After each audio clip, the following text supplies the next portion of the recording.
Əlimərdan çox gözəl döyüşçü olub. Erməni faşizmi üzərinə gedərək şəhid olubdu mənim oğlum.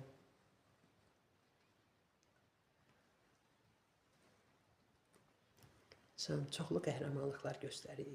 O çox qəhrəmanlıqlar göstəribdi.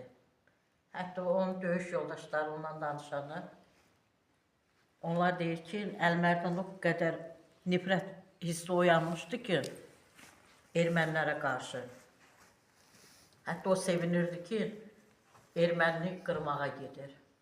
Elə bir şey olmuşdu.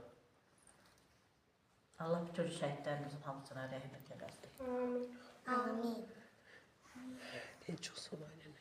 Çok sağ ol Gülden nene, çok sağ ol. Sağ olun siz də.